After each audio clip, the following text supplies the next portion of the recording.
Welcome students. ये एक नई सीरीज है जिसमें मैं कुछ इंटरेस्टिंग क्वेश्चंस, जरूरी नहीं कि क्वेश्चन डिफिकल्ट हो भी सकता है और इजी भी हो सकता है, लेकिन उसके सॉल्यूशंस में कुछ ना कुछ इंटरेस्टिंग, कुछ ना कुछ नया, कुछ अच्छा कॉन्सेप्ट हमेशा रहेगा। ऐसे क्वेश्चंस लेकर आऊंगा। तो आज का सवाल है, ये जो क्वाड्रिलेटर बना हुआ है ABCD, इसका जो एक्सटीरियर एंगल x है वो फाइंड करना है in terms of the interior angles of the quadrilateral ABC। वैसे तो इस क्वेश्चन का सॉल्यूशन बहुत आसान है, पर मैं आज इसको मल्टीपल वेज से सॉल्व करूंगा और हम देखेंगे कि इतने अच्छे क्वेश्चन को, इतने सिंपल क्वेश्चन को कितने अच्छे अच्छे तरीके से सॉल्व किया जा सकता है। तो हम सबसे पहले सबसे सिंपल सॉल्यूशन लेते हैं। तो हम क्या करते हैं, let's what we do is, ये अंदर का जो एंगल है इसको मार्क कर लेते हैं y। Then we know that some of the interior angles of the quadrilateral क्या होता है, 360 डिग्री होता है। That means a plus B plus C plus Y is equal to 360 degree. और क्योंकि ये भी कंप्लीट सर्कल बन रहा है, यहाँ पे ये भी एक कंप्लीट सर्कल बन रहा है, that means x plus Y is also 360 degree. ये इक्वेशन 1 हो गई, ये इक्वेशन 2 हो गई। अगर हम इक्वेशन 1 और इक्वेशन 2 को सॉल्व करेंगे तो हमारे को क्या मिलेगा, a plus B plus C plus Y is equal to x plus Y, that is a plus B plus C is equal to x। सबसे सिंपल सॉल्यूशन था ये इसका। ये मैं इसको बोलता हूँ मेथड 1। अब हम आगे चलते हैं और देखते हैं और क्या क्या तरीके हैं इस सवाल को सॉल्व करने का। इस सवाल में मैंने क्या किया है, जो वर्टेक्स B है यहाँ पे और जो वर्टेक्स D है उसको ज्वाइन करके एक लाइन ड्रॉ कर ली।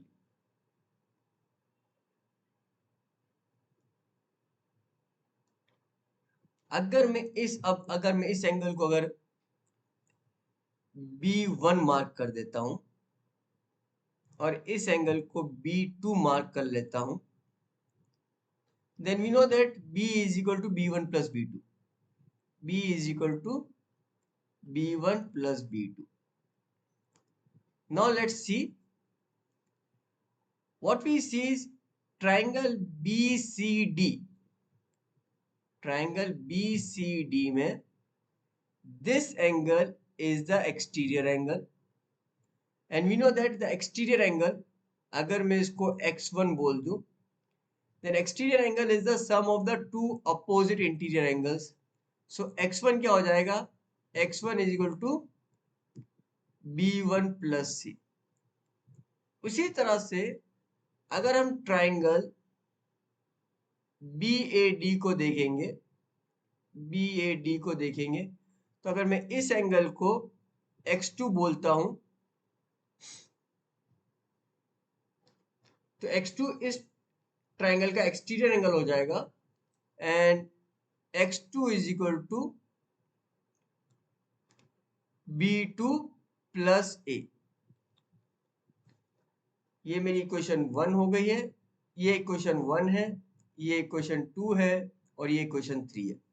इक्वेशन 2 एंड 3 को ऐड करेंगे तो हमारे को क्या मिलेगा, x1 plus x2 is equal to B1 plus B2 plus C plus A, that is x is equal to B plus C plus A।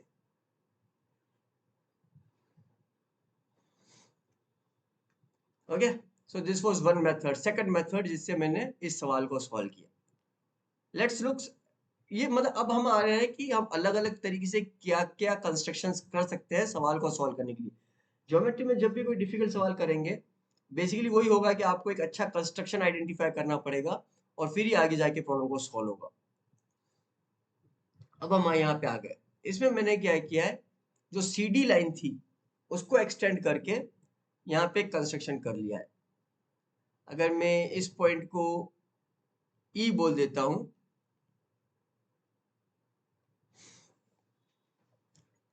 Then what we see here, ये जो angle है, ये एंगल क्या है? This angle is exterior angle of triangle BCE।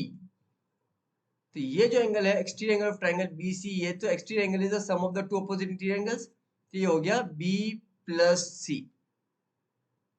ठीक है, and this is again the interior of the triangle ADE, जिसका x interior angle है, x एक्सटीरियर एंगल है। So x is equal to sum of the two opposite interior angles which is A plus B plus C।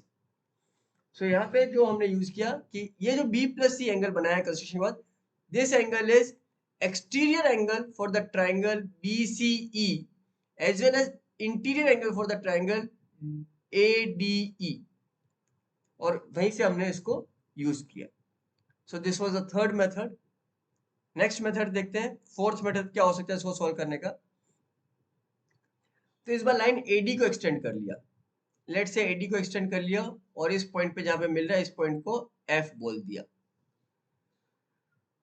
So again you see की ये वाला जो angle है, ये वाला जो एंगल है, ये ट्राइंगल ABF का तो एक्सटीरियर एंगल हो गया, एंड ट्राइंगल CDF का इंटीरियर एंगल भी है। तो अगर ये एक्सटीरियर एंगल है ट्राइंगल का, तो ये हो जाएगा A plus B, and X is the exterior angle for this triangle CDF। तो X क्या हो जाएगा, X is sum of the two opposite interior which is A plus B plus. So इस कंस्ट्रक्शन से भी तो मेथड 3 और method 4 exactly symmetrical, कोई ज्यादा डिफरेंस नहीं है, खाली किस लाइन को हम एक्सटेंड कर रहे हैं उसके हिसाब से हमारे पास एक ट्राइंगल बनेगा। And we are using basically the exterior angle of a triangle is the sum of the two opposite interior angle of the triangle, उस प्रॉपर्टी को यूज कर रहे हैं इस सवाल को सॉल्व करने के लिए। अगला मेथड देखते हैं। Okay, now what I have done in this method is, मैंने इस मेथड में C को A से ज्वाइन कर दिया, तो मेरे पास एक नया ट्राइंगल बन गया। So now I have triangle ABC। अगर मैं इसको C1 बोल दूं और अगर मैं इसको A1 बोल दूं, तो ट्राइंगल ABC में क्या हो जाएगा, angle B plus angle A plus A1 plus angle C plus C1 is 180 degree. और अगर हम ट्राइंगल ACD देखें, ट्राइंगल ACD देखें, तो हमारे को क्या मिलता है,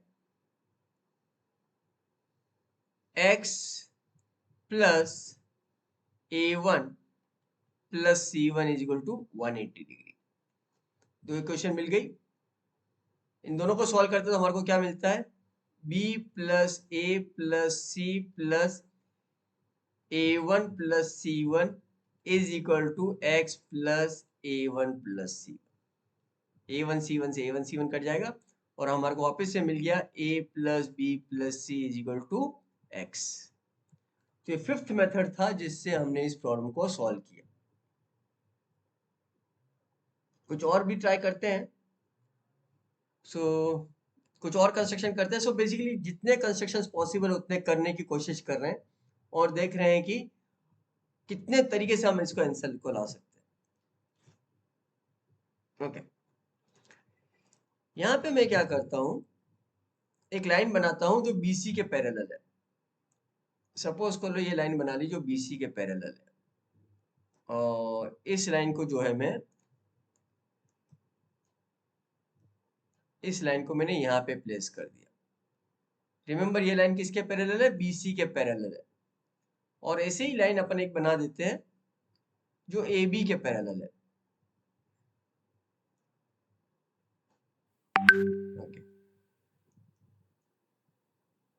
ये लाइन ए बी के पैरेलल हो गई।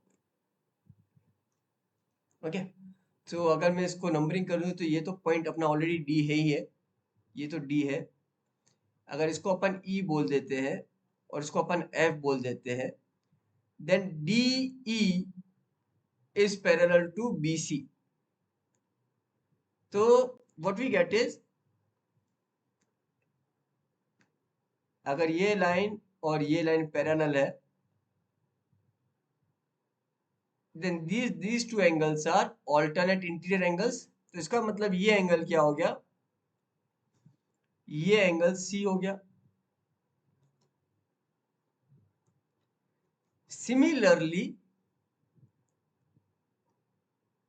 we can say that DE DF, DF क्या है, DF is parallel to AB, DF is parallel to AB। अगर हम यहां पे देखेंगे तो ये ऑल्टरनेट इंटीरियर एंगल्स हो गए। So this angle is again A, ये एंगल ए हो गया। तो ऑल्टरनेट इंटीरियर तो आपको बहुत इजीली दिख रहा है। Now what we see here is, ये लाइन BC है और ये लाइन DE है, ये पैरेलल है। एंड BA, BA जो है वो DF के पैरेलल है। So what we can do is, अगर हमारी ये लाइन पैरेलल है, if you place it like this, ये तो पैरेलल नहीं बनी ऐसा लगता है। Okay, so what I will do is, हम इधर से पैरेलल लाइंस को कॉपी कर लेते हैं।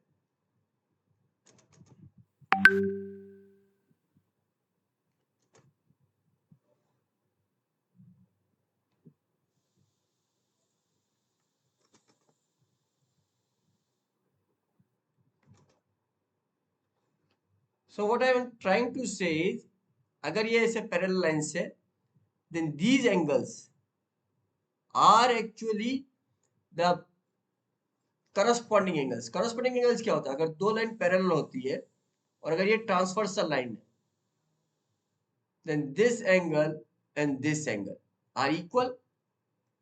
इसका मतलब एंगल B और ये जो एंगल है, ये एंगल भी एंगल B हो गया, ये एंगल भी एंगल B हो गया because of the corresponding angle.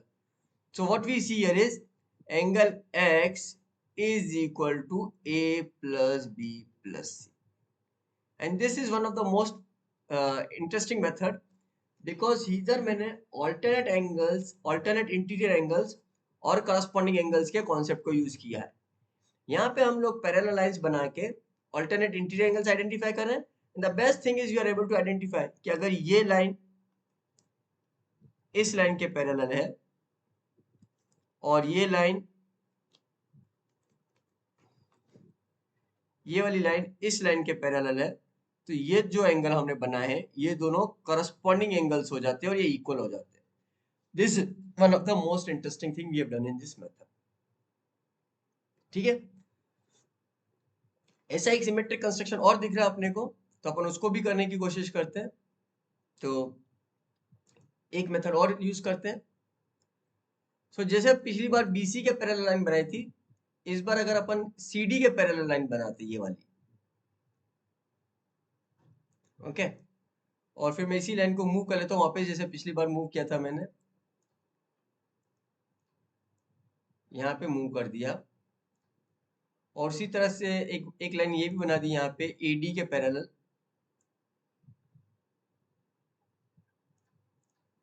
और इस लाइन को भी मूव कर लेते हैं अपन यहाँ पे जैसे पिछली लाइन को मूव किया यहाँ पे। नाउ यू सी हियर, इसको मैंने बोल दिया E और इसको बोल दिया F। तब ये दोनों लाइन तो पैरेलल है। सो ये जो एंगल हो गया इंटीरियर एंगल, ऑल्टरनेट इंटीरियर हो गए, ऑल्टरनेट इंटीरियर एंगल्स हो गए, तो ये एंगल B और A हो जाएगा और सिमिलरली ये एंगल C हो जाएगा, ऑल्टरनेट इंटीरियर एंगल। अब सी डी बी के पैरेलल है और ए डी बी एफ के पैरेलल है, तो ये एंगल अगर x है तो ये पूरा एंगल भी x हो जाएगा, करस्पॉन्डिंग एंगल, है ना। सो यहाँ पे वापस से आ गया, this total angle x is basically c plus b plus a, so x is equal to c plus b plus a। This is another method जहां पे हम लोगों ने, ये सेवंथ मेथड एक्चुअली, ये सेवंथ मेथड है। यहाँ पे हमने वापस से ऑल्टरनेट इंटीरियर एंगल्स और corresponding angles between the two parallel lines and the transversal line, उस कॉन्सेप्ट को यूज करके सवाल को सॉल्व किया। सो इसी की कितना इजी सवाल था, लेकिन हम लोगों ने यहाँ पे क्वाड्रिलेटरल की एंगल सम प्रॉपर्टी, ट्राइंगल की angle sum property, then exterior angle of a triangle is the sum of the two opposite interior angles of triangle, वो प्रॉपर्टी, और पैरेलल लाइंस बना के corresponding angles and alternate interior angles and जो relationship होता है उन angles में, वो प्रॉपर्टी, ऐसे डिफरेंट प्रॉपर्टीज को यूज करके हमने इस सवाल को सॉल्व किया। सो आई होप कि इस सवाल को सॉल्व करने में मजा आया होगा, डिफरेंट डिफरेंट कॉन्सेप्ट सीखने को मिले। अगर अच्छा लगे तो इस वीडियो को लाइक कर लो एंड चैनल को सब्सक्राइब कर दो। मैं और भी बहुत ही अच्छे क्वालिटी कॉन्सेप्ट्स इस सीरीज में लेकर आने वाला हूँ। Thank you.